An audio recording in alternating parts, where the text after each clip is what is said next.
पानी ये सिर्फ एक एलिमेंट नहीं, एक बहुत ही बड़ा राज है। सदियों से इंसानों के लिए समुद्र एक ऐसी जगह रही है जहां सिर्फ पानी नहीं, कहानियां भी बसी हैं। कहानियां उन क्रीचर्स की जो कभी दिखाई नहीं दिए, पर जिन्हें लोगों ने महसूस किया, उनका जिक्र किया, उनके बारे में डर से लिखा और सुनाया। पर क्या ये सिर्फ कहानियां हैं या इनमें सच्चाई छुपी है? आज हम समुंदर के सबसे अजीब क्रीचर्स के बारे में जानेंगे, जो इतिहास के पन्ने, मिथिकल कहानियां और कल्पना की दुनिया में जीवित हैं। Welcome to lost at sea episode 3। Loch Ness monster एक ऐसा नाम जो सिर्फ एक समुद्री क्रीचर नहीं है, बल्कि एक मॉडर्न टाइम्स की सबसे बड़ी पहेली है।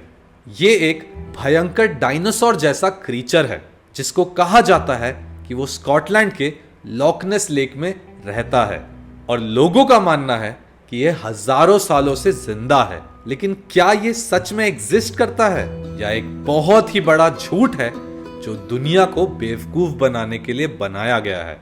अब लॉकनेस मॉन्स्टर को लोग प्यार से नेसी भी बुलाते हैं, पर इसका जिक्र आज से नहीं, हजारों साल पहले से है। 565 एडी में एक आयरिश सेंट कोलंबा का एक जिक्र मिलता है, जिन्होंने कहा था कि लॉकनेस लेक में एक बहुत ही बड़ा मॉन्स्टर रहता है जो इंसान और पक्षियों को खा जाता है। अब ये कहानी काल्पनिक हो सकती है, लेकिन जो मैं तुम्हें बताने जा रहा हूं वो बिल्कुल भी काल्पनिक नहीं है। तो स्कॉटलैंड के प्राचीन लोगों ने अपनी केव पेंटिंग्स में एक बड़े से मॉन्स्टर का जिक्र किया था, जो एक स्नेक और एक डायनासोर का कॉम्बिनेशन लग रहा था। अब अगर ये केव पेंटिंग्स में मौजूद है, तो लोगों ने पुराने टाइम में जरूर ऐसा कुछ क्रीचर देखा होगा। एंड ये सब दिखाता है कि लॉकनेस मॉन्स्टर का रहस्य बहुत ही पुराना है एंड वो कोई नया झूठ नहीं है। अब लेट्स से लॉकनेस मॉन्स्टर एग्जिस्ट करता है, तो वो दिखता कैसा होगा? अब लॉकनेस मॉन्स्टर को अगर डिस्क्राइब करना हो तो लोग अक्सर उसे एक पुराने डायनासोर प्लेसियोसॉर से कंपैरिजन करते हैं। लंबी गर्दन, बड़ा शरीर और छोटी टांगों जैसी बॉडी। एंड इस डिस्क्रिप्शन के हिसाब से वो पानी के अंदर आराम से तैर सकता है एंड अपने शिकार को पकड़ सकता है। अब वो बहुत ही बड़ा है, लेकिन वो एक शांत क्रीचर है जो सिर्फ कभी कभी पानी के ऊपर आता है। अब लॉकनेस मॉन्स्टर की सबसे पहली फोटोग्राफिक एविडेंस 1933 में आई थी, जब एक न्यूज़पेपर में एक बहुत बड़े मॉन्स्टर की लेक में तैरते हुए फोटो छपी थी। अब भले ही ये सबसे पहला सबूत हो, लेकिन ये सबसे फेमस सबूत नहीं है, क्योंकि जो सबसे फेमस सबूत है लॉकनेस मॉन्स्टर का, वो है सर्जियंस फोटोग्राफ। 1934 में एक इमेज पूरी दुनिया में फेमस हो गई, जिसमें एक लंबी गर्दन वाला क्रीचर लॉकनेस लेक से बाहर निकलता हुआ दिखा। एंड ये तस्वीर एक डॉक्टर रॉबर्ट केनेथ विल्सन ने ली थी। अब सिंस वो एक सर्जियन थे, इसीलिए इस फोटो का नाम सर्जियंस फोटोग्राफ रख दिया गया। ये दुनिया भर में सबसे ज्यादा फेमस प्रूफ बनी लॉकनेस मॉन्स्टर के एग्जिस्टेंस की। लेकिन सैडली 1994 में इस फोटोग्राफ को फेक साबित कर दिया गया। एक टॉय सबमरीन और एक बनावटी मॉडल का यूज किया गया था इस पिक्चर को बनाने के लिए। मतलब ये एक झूठ था जिसको पूरी दुनिया ने सच मान लिया। अब इसके अलावा कुछ प्रूफ्स ऐसे हैं जिनको टूल्स यूज करके निकाला गया है, जैसे सोनार स्कैन्स और अंडर वाटर कैमरा की फुटेज। 1954 में सोनार स्कैन्स पे एक बहुत ही बड़े क्रीचर का सिग्नल मिला, जो 500 फीट की गहराई में था। इसके बाद 1972 से लेकर 2000 के बीच में बहुत सारे अंडर वाटर कैमरास में कुछ रिकॉर्डिंग्स हुई। एंड इन रिकॉर्डिंग्स में जो दिखाई दिया वो ऐसा लग रहा था जैसे कोई मॉन्स्टर हो। इसके बाद सीधा 2018 में एक ड्रोन शॉट में लेक लॉकनेस के अंदर एक साया दिखाई दिया। अब ये हो सकता था कि लॉकनेस मॉन्स्टर हो। एंड ये सारे प्रूफ्स जो मैंने अभी तुम्हें बताए, ये वो प्रूफ्स हैं जिससे ये पता चलता है कि शायद लॉकनेस मॉन्स्टर रियल हो सकता है। अब केव की पेंटिंग्स के हिसाब से लॉकनेस मॉन्स्टर एक प्री हिस्टोरिक क्रीचर है, तो क्या ये सच है? अब जैसा कि मैंने तुम्हें पहले बताया था, लॉकनेस मॉन्स्टर को एक प्री हिस्टोरिक क्रीचर माना जाता है बहुत सारी थ्योरीज में। एंड इसी थ्योरी में यह कहा जाता है कि लॉकनेस मॉन्स्टर प्लेसियोसॉर का लास्ट रिमेनिंग सर्वाइवर है।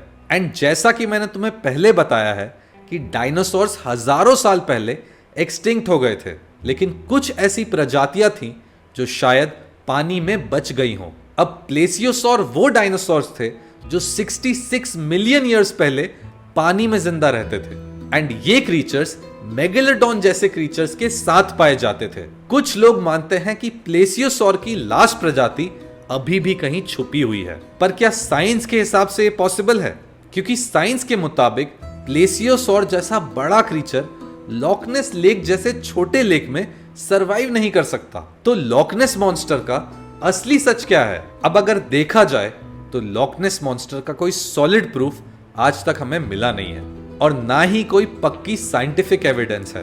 अब कई तस्वीरें और वीडियो प्रूफ्स फेक या तो मिसअंडरस्टैंडिंग निकले। एंड अगर ये विशाल क्रीचर इस जगह पर होता तो इसके आसपास कहीं ना कहीं इसके फॉसिल्स या कुछ तो मिलने चाहिए थे। अब अगर ये क्रीचर वहां होता तो इसके डीएनए सैंपल्स तो जरूर मिलने चाहिए थे, पर फिर भी हर साल हजारों लोग लॉकनेस लेक जाते हैं लॉकनेस मॉन्स्टर को ढूंढने, क्योंकि कहानियों का एक अलग ही जादू होता है। अब हो सकता है कि लॉकनेस मॉन्स्टर एक बहुत ही बड़ा प्रैंक था जो दुनिया को बेवकूफ बनाने के लिए बनाया गया था, एंड वो प्रैंक वायरल हो गया। या ये भी हो सकता है कि लॉकनेस लेक की टूरिज्म बढ़ाने के लिए इस क्रीचर का इजाद किया गया हो। या हो सकता है कि समुद्र की गहराइयों में आज भी एक ऐसा प्राणी एग्जिस्ट करता हो जिसको साइंस ढूंढ नहीं पाई है। पर जब तक एक पक्का सबूत नहीं मिल जाता, लॉकनेस मॉन्स्टर एक अनसॉल्व्ड मिस्ट्री ही रहेगा। नॉर्वेजियन और स्कैंडिनेवियन लोगों की कहानियों में एक बेहतरीन और खौफनाक मॉन्स्टर का जिक्र किया गया है, क्रैकन। एक इतना बड़ा ऑक्टोपस या स्क्विड जो सारे जहाजों को एक साथ अंदर डुबा सकता है। अब कहा जाता है कि क्रैकन समुद्र की गहराइयों में छुपा रहता था, और जैसे ही कोई जहाज उसके नजदीक आता था वो अपने टेंटिकल्स से उसको पकड़ के अंदर खींच लेता था। अब 17th और 18th सेंचुरी के सेलर्स इसको सी का सबसे बड़ा खतरा मानते थे। अब कई जगह लिखा गया है कि क्रैकन के उठने से समुद्र में बहुत बड़ा वर्लपूल या तूफान आता है जो हर चीज को निगल जाता है। लेकिन सबसे बड़ी बात यह थी कि क्रैकन का जिक्र सिर्फ कहानियों तक सीमित नहीं था। 1700s में एक डेनिश नॉर्वेजियन राइटर एरिक पोंटोपेडान ने क्रैकन के बारे में लिखा। उन्होंने ये लिखा कि क्रैकन इंसानों से बड़ा और पहाड़ों जितना विशाल प्राणी है जो पानी के ऊपर सिर्फ तभी आता है जब उसे भूख लगती है। उन्होंने ये लिखा था कि ये मॉन्स्टर छोटी मछलियों को एक साथ इकट्ठा करता है और फिर ये मछलियां उससे डर कर भागना शुरू कर देती हैं। एंड ये मछलियों की एक्टिविटी ही समुद्री जहाजों को क्रैकन की तरफ खींचती हैं। 1800s में भी कई सेलर्स ने ऐसे प्राणियों को देखने का दावा किया था। फ्रेंच एक्सप्लोरर पियर मॉन्फोर्ट ने लिखा था कि उन्होंने एक ऐसे क्रीचर के टेंटिकल्स देखे जो किसी भी सी क्रीचर से बहुत ही ज्यादा बड़ा था। अब इन प्रूफ से तो ये लगता है कि क्रैकन एक्चुअली एग्जिस्ट करता था, लेकिन क्या क्रैकन जैसी चीज एक एक्चुअल क्रीचर हो सकती है? एंड इसका आंसर है हाँ, क्योंकि आज के टाइम पे अगर आप ध्यान से देखें तो कई जगह कोलोसल स्क्विड्स और ऑक्टोपस मिलते हैं जो सारे 40 फीट से भी ज्यादा बड़े हो सकते हैं। और ये सी क्रीचर्स इतने ज्यादा रेयर हैं कि बहुत ही कम लोगों ने इनको एक्चुअली देखा है। लेकिन सबसे तेज झटका तब लगा जब 2004 में जापानीज रिसर्चर्स ने एक बहुत बड़े जायंट स्क्विड को कैमरे पर पहली बार रिकॉर्ड किया। इस क्रीचर के टेंटिकल्स 50 फीट से भी ज्यादा बड़े थे और इसने सबको हैरान कर दिया। लेकिन इससे भी ज्यादा चौंकाने वाली बात यह थी कि कोलोसल स्क्विड जायंट स्क्विड से भी बड़ा हो सकता है। 2007 में एक न्यूजीलैंड के फिशिंग क्रू ने एक कोलोसल स्क्विड को पकड़ा जो 495 केजी का था और 14 फीट लंबा था। ये अब तक का सबसे बड़ा डॉक्यूमेंटेड स्क्विड था। तो क्या क्रैकन सिर्फ एक कहानी थी? हो सकता है कि जो भी इन सेलर्स ने देखा हो वो एक जाइंट या कोलोसल स्क्विड ही हो, लेकिन जो एग्जैजरेशन इसके साथ किया गया था कि ये जहाजों को डुबा देता है, पानी में तूफान ले आता है, वो सब शायद डर का नतीजा था। फिर भी अगर एक 40-50 फीट लंबा स्क्विड आपके जहाज के नीचे से गुजर रहा हो तो शायद आप भी उसको एक मॉन्स्टर बुलाएंगे। अब हमने हिस्टोरिकल क्रीचर्स की बात तो कर ली, लेकिन अब चलते हैं मिथिकल क्रीचर्स पर। ये दो ऐसे क्रीचर्स हैं जिनका लिविंग प्रूफ आज तक नहीं मिला है, लेकिन ये एग्जिस्ट करते हैं दुनिया के मिथ्स में। मैं सबसे पहले बात करना चाहूंगा एक बहुत ही इंटरेस्टिंग टॉपिक पे, जिसका नाम है मरमेड्स। अब इनको लोग साइरेंस भी बुलाते हैं। मरमेड्स एक ऐसे समुद्री प्राणी जिन्हें आधा इंसान और आधा मछली कहा जाता है। ये कभी सुंदर होती हैं तो कभी खूंखार, एंड कभी कभी दोनों साथ में। अब क्या इनकी कहानियां सिर्फ झूठ है या सही में ऐसे प्राणी पानी के अंदर आज भी एग्जिस्ट करते हैं? अब बहुत लोग ये सोचते हैं कि मरमेड्स का जो जिक्र किया गया था वो पहली बार डिज्नी में किया गया था, लेकिन इनका जिक्र सिर्फ डिज्नी की कहानियों में नहीं बल्कि हजारों साल पहले से है। सबसे पुरानी मरमेड की कहानी 1000 BC की है, जब मेसोपोटामियन माइथोलॉजी में एक गॉडेस एटरगेटिस के बारे में जिक्र किया गया था, जो एक इंसान से मछली बन गई थी। ग्रीक माइथोलॉजी में भी साइरेंस का जिक्र मिलता है, जो आधी पक्षी और आधी इंसान थी, एंड वो अपनी सुरीली आवाज से सेलर्स को अपने पास बुलाती थी एंड उन्हें मार देती थी। फिर धीरे धीरे साइरेंस और मरमेड्स एक जैसे दिखने लगे और एक सुंदर औरत जैसी दिखने वाली जलपरी की कहानी पूरी दुनिया में फेमस हो गई। अब ये सिर्फ कहानियां नहीं है, बहुत सारे जाने माने सी एक्सप्लोरर्स ने भी मरमेड्स को देखने का दावा किया है। क्रिस्टोफर कोलंबस, जो अमेरिका को डिस्कवर करने वाले सी एक्सप्लोरर थे, उन्होंने जिक्र किया था 1493 में कि उन्होंने मरमेड्स को देखा है, जो एक मछली जैसी इंसान लग रही थी।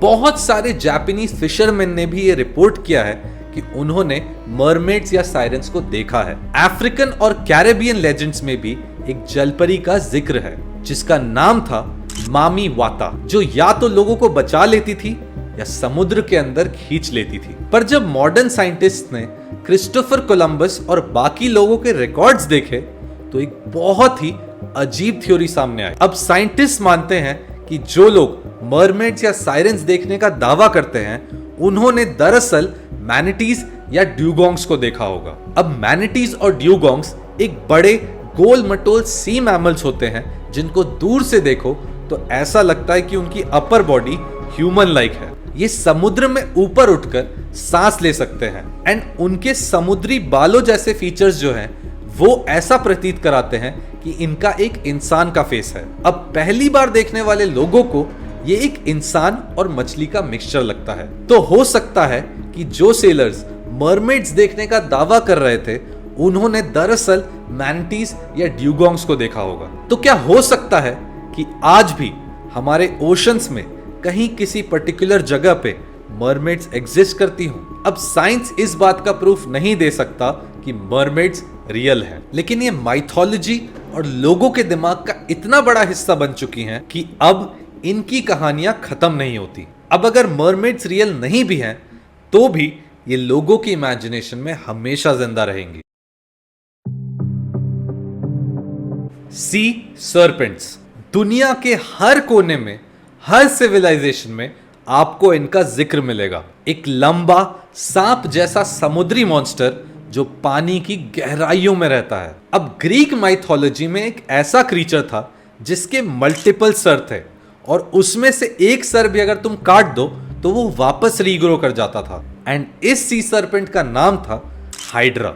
अब स्कैंडिनेवियन लेजेंड्स पे अगर हम चले जाएं तो वहां पर मेंशन है यॉर्मन गैंडर का, जिसको लोग वर्ल्ड स्नेक के नाम से भी जानते हैं। अब ऐसा कहा जाता है कि यॉर्मन गैंडर एक ऐसा सांप है जो पूरी दुनिया को एक रिंग में लपेट सकता है।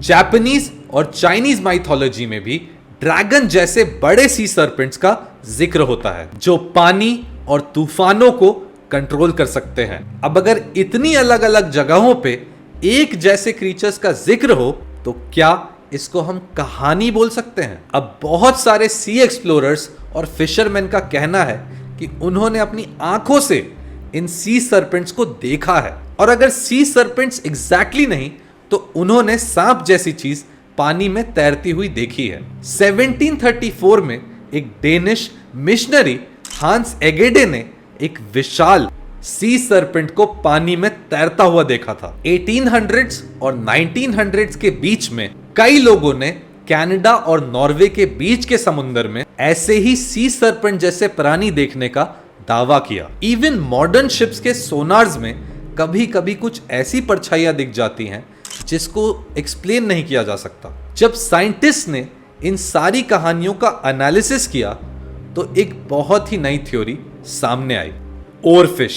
इसका शरीर पतला होता है और जब ये पानी में तैरता है तो ये एक लंबी सांप जैसी शेप बना लेता है। अब कई लोगों को लगा कि ये एक सी सर्पेंट है, लेकिन असल में ये सिर्फ एक बड़ी मछली है। अब बहुत सारे सेलर्स ने पहले ओरफिश को देखा है एंड उन्हें लगा ये कोई सी क्रीचर है। अब ओरफिश को डूम्सडे फिश भी कहा जाता है एंड अगर आपको उसके बारे में और जानना है तो आप मेरी डूम्सडे वाली वीडियो देख सकते हैं जो मेरे चैनल पर अवेलेबल है। और अगर आपको डूम्सडे का पार्ट 2 चाहिए जिसमें मैं और डूम्सडे फिशेस के बारे में बता सकूं तो आप मुझे कमेंट्स में बता देना। अब साइंस कहता है कि जिन लोगों ने सी सर्पेंट्स देखने का दावा किया है उन्होंने असल में या तो ओरफिश देखा या कोई और बड़ा सी क्रीचर, लेकिन हमेशा की तरह एक छोटी पॉसिबिलिटी जरूर रहती है कि समुद्र की गहराइयों में आज भी कुछ ऐसे राज छुपे हैं जो इंसानों की नजर से बहुत ही ज्यादा दूर है। समुद्र हमेशा से रहस्य में भरा रहा है और जब तक ये मिस्ट्री सॉल्व नहीं होती सी सर्पेंट्स की कहानियां लोग सुनते और सुनाते रहेंगे। समुद्र के क्रीचर्स सिर्फ हिस्ट्री और माइथोलॉजी तक सीमित नहीं है। मूवीज, बुक्स और पॉप कल्चर ने भी कुछ ऐसे क्रीचर्स को जन्म दिया है जो सिर्फ इमेजिनेशन का नतीजा है, फिर भी लोग उन्हें सच मान लेते हैं। जब भी हॉरर और साई-फाई मॉन्स्टर्स की बात होती है एक नाम जरूर सामने आता है, कथुलू। ये एक बहुत ही बड़ा सी मॉन्स्टर है जो आधा इंसान, आधा ऑक्टोपस और एक बहुत ही अजीब क्रीचर बन जाता है एंड इसको one of the most dangerous monsters माना गया है। 1928 में American horror writer HP Lovecraft ने द कॉल ऑफ कथुलू नाम की एक कहानी लिखी जिसमें पहली बार इस मॉन्स्टर का जिक्र किया गया। अब कथुलू को बहुत सारे तरीकों से प्रोनाउंस किया जाता है, जैसे कलुलू, कलौलू एंड जो सबसे ज्यादा फेमस है वो है कथुलू एंड इस वीडियो में हम इसे कथुलू बुलाएंगे। कथुलू एक ग्रेट ओल्ड वन है, एक प्राचीन शक्तिशाली कॉस्मिक एंटिटी जो रिया नाम की एक समुद्री सिटी में सो रही है। इसका सर एक ऑक्टोपस जैसा है, बॉडी एक इंसान जैसी है और बड़े बड़े 2 विशाल पंख हैं जो इसको और भी टेरिफाइंग लुक देते हैं। ये सिर्फ एक मॉन्स्टर नहीं, एक कॉस्मिक गॉड है जो दुनिया के दिमाग पर असर डाल सकता है। एंड HP लवक्राफ्ट की द कॉल ऑफ कथुलू की कहानी में यह कहा गया है कि जब कथुलू जगता है तो पूरी दुनिया में सिर्फ पागलपन, तबाही और मौत का राज होता है। अब HP लवक्राफ्ट की यह कहानी एक हॉरर फिक्शनल कहानी थी, लेकिन इसकी इमेजरी इतनी पावरफुल थी कि धीरे धीरे ये मॉडर्न माइथोलॉजी का एक हिस्सा बन गया। क्योंकि जब ये कहानी पब्लिश हुई थी ये सिर्फ एक हॉरर स्टोरी थी, लेकिन धीरे धीरे लोगों ने इसे मिथ बना दिया, द कल्ट ऑफ कथुलू। इंटरनेट पे कई सारे ऐसे ग्रुप्स हैं जो आज भी ये मानते हैं कि कथुलू असली में एग्जिस्ट करता है और समुद्र में कहीं ना कहीं सो रहा है। अब साइंस फिक्शन और हॉरर मूवीज ने भी इस कॉन्सेप्ट को बहुत ही ज्यादा पॉपुलर बना दिया एंड आज भी कथुलू साइंस फिक्शन और हॉरर का सबसे बड़ा आइकन है। इसका इफेक्ट आज भी पॉप कल्चर में देखा जा सकता है, जैसे कि video games, movies, books, TV shows, इन सब में कथुलू का कहीं ना कहीं जिक्र जरूर हो जाता है। लेकिन ये सिर्फ फिक्शन का एक हिस्सा कैसे बना? लवक्राफ्ट की स्टोरीज एक कॉस्मिक हॉरर जॉनर का हिस्सा है। ये कुछ ऐसी डरावनी कहानियां होती हैं जो बताती हैं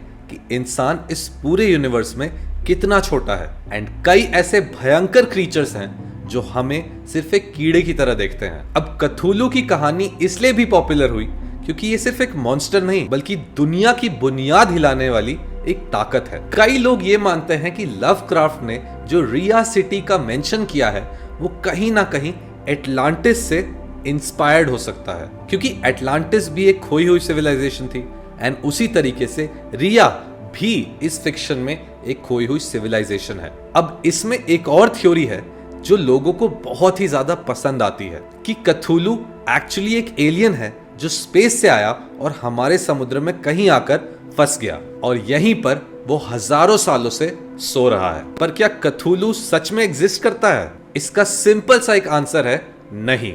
ये सिर्फ एक राइटर की इमेजिनेशन थी, एक कहानी जो इतनी पावरफुल थी कि लोग उस कहानी को सच मानने लग गए। And that is the beauty of stories. पर एक अजीब बात यह है कि लोग आज भी समुद्र के कई अनएक्सप्लोर्ड जगहों को कथुलू के एग्जिस्टेंस से जोड़ते हैं। 2022 में एक डीप सी एक्सप्लोरर ने यह बोला था कि पैसिफिक ओशन के कुछ ऐसे डीप रीजन्स हैं जहां से कुछ ऐसी साउंड्स रिकॉर्ड होती हैं जिनको समझना बहुत ही ज्यादा मुश्किल है। इसी वजह से कॉन्स्पिरेसी थ्योरिस्ट्स ने स्टार्ट कर दिया ये बोलना कि शायद कथुलू जाग रहा है। अब ये थ्योरी सच हो या ना हो, लेकिन एक बात बिल्कुल ही सही है कि इंसान की सोच समुद्र से भी गहरी है। अब जब भी लोगों से पूछा जाता है कि समुद्र का सबसे फेमस क्रीचर कौन सा है, तो एक ही नाम सबके जुबान पर आता है, गॉडजिला। अब बहुत लोग मानते हैं कि गॉडजिला एग्जिस्ट करता है, नहीं भी एग्जिस्ट करता है, लेकिन आज हम जानेंगे कि क्या यह सिर्फ एक मूवी का क्रीचर है या सही में इसके ओरिजिन के पीछे कोई साइंटिफिक रीजन है। अब 1954 में जापानीज फिल्म मेकर्स ने पहली बार एक गॉडजिला की मूवी बनाई। इसमें ऐसा दिखाया गया कि गॉडजिला एक सी मॉन्स्टर है जो समुद्र से बाहर निकलता है और सिटीज को डिस्ट्रॉय करता है। इसका ओरिजिन एक प्री हिस्टोरिक सी मॉन्स्टर से जोड़ा गया जो न्यूक्लियर रेडिएशन की वजह से म्यूटेट हो गया। अब जापान के लिए ये एक फिक्शन नहीं बल्कि एक सिंबलिज्म था। 1945 में हिरोशिमा और नागासाकी पे जो न्यूक्लियर बॉम्ब गिरा था उसने वहां पर रहने वाले लोगों की जिंदगियां उजाड़ दी। गॉडजिला एक मेटाफर था, एक ऐसी पावर जो न्यूक्लियर रेडिएशन से जन्म लेती है और सिर्फ तबाही लाती है। अब क्या गॉडजिला जैसे क्रीचर का एग्जिस्ट करना पॉसिबल है? साइंस के मुताबिक गॉडजिला जैसे बड़े क्रीचर्स का रियल लाइफ में एग्जिस्ट करना एकदम नामुमकिन है, क्योंकि इतना बड़ा प्राणी अपने शरीर का वजन नहीं संभाल सकता। अब रेडिएशन म्यूटेशन इंसान और जानवरों में कैंसर और चेंजेस ला सकता है, लेकिन कभी भी कोई सुपर पावर नहीं दे सकता। लेकिन प्री हिस्टोरिक समुद्र में बहुत ही सारे बड़े क्रीचर्स रहे हैं, जैसे मेगलिडॉन और मोसासॉरस, जो कहीं ना कहीं गॉडजिला के आइडिया को इंस्पायर करते हैं। अब गॉडजिला सिर्फ एक मॉन्स्टर नहीं बल्कि एक पॉप कल्चर का किंग है। हॉलीवुड और जापानीज मूवीज में इस पर अनेक वर्जन्स बन चुके हैं एंड आज भी बहुत सारी नई गॉडजिला मूवीज बनती हैं जो दुनिया भर में हिट होती हैं, जिसमें आप गॉडजिला को और भी बहुत सारे सी क्रीचर्स के साथ या उनके अगेंस्ट फाइट करते हुए देखेंगे। तो चाहे ये क्रीचर सिर्फ एक फिक्शन हो, इसका इम्पैक्ट और इसकी पॉपुलैरिटी असली है। अब कथुलू और गॉडजिला जैसे क्रीचर्स रियल नहीं है, लेकिन ये दिखाते हैं कि इंसान की इमेजिनेशन कितनी ज्यादा पावरफुल है। जो चीज रियलिटी में नहीं होती, हम उसे अपनी सोच और कहानियों से एक शेप दे देते हैं, उसे हम जिंदा कर देते हैं। और यही स्टोरीज की असली शक्ति है, जो एग्जिस्ट नहीं करता उसे भी यादगार बना देना। तो अब एक आखिरी सवाल उठता है, क्या ये क्रीचर्स सिर्फ कहानियां हैं या इनके पीछे सच्चाई छुपी है? हमने हिस्टोरिकल क्रीचर्स देखे जो इंसानों ने दावा किया है कि उन्होंने अपनी आंखों से देखा है। हमने मिथिकल क्रीचर्स देखे जो हर सिविलाइजेशन की कहानियों का हिस्सा हैं। और हमने फिक्शनल क्रीचर्स देखे जो इंसान की इमेजिनेशन का एक नतीजा है। लेकिन एक चीज कॉमन है जहां पर ये सारी चीजें जुड़ी हुई हैं, समुद्र।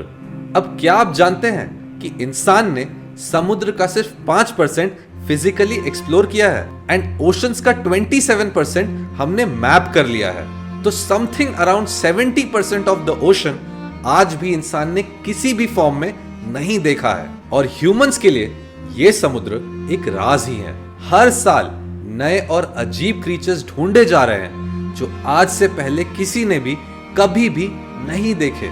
अब इसका मतलब ये है कि जो क्रीचर्स हमें सिर्फ कहानियां लगती हैं, हो सकता है कि उनका कोई सच्चा रूप समुद्र में कहीं छुपा हो। अब एक दिन अगर जायंट स्क्विड जैसे क्रीचर्स मिल सकते हैं जो आज तक सिर्फ नॉर्मल क्रीचर्स समझे जाते थे, तो कौन जानता है कि समुद्र की गहराइयों में पता नहीं कैसे क्रीचर्स छुपे हों। अब हकीकत यह है कि इंसान जब भी किसी चीज को नहीं समझ पाता, उसे वो कहानी बना देता है। क्रैकन, जो पुराने टाइम में सिर्फ एक हॉरर स्टोरी था, आज हम उसे जायंट स्क्विड के नाम से जानते हैं। अब लॉकनेस मॉन्स्टर जैसे क्रीचर्स इल्यूजन और गलत इंटरप्रिटेशन हो सकते हैं, एंड जिन क्रीचर्स को आज तक हम सिर्फ फैंटेसी मानते आए हैं, क्या पता एक दिन वो साइंस के द्वार पर खड़े हो जाएं। कहानियां बदल सकती हैं, लेकिन समुद्र का राज हमेशा समुद्र का राज ही रहेगा। तो अगली बार जब आप समुद्र के पास खड़े होकर गहरे पानी को देखें या किसी नए सी मॉन्स्टर की कहानी सुने, तो एक पल ये जरूर सोचिएगा कि जिन्हें हम कहानियां समझते हैं, क्या वो सही में कहानियां हैं, या कुछ ऐसा भी हो सकता है जो इंसान की आंखों से आज तक छुपा हुआ है। समुद्र के राज शायद कभी ना खुले, या शायद किसी दिन एक नया मॉन्स्टर समुद्र से बाहर आ जाए।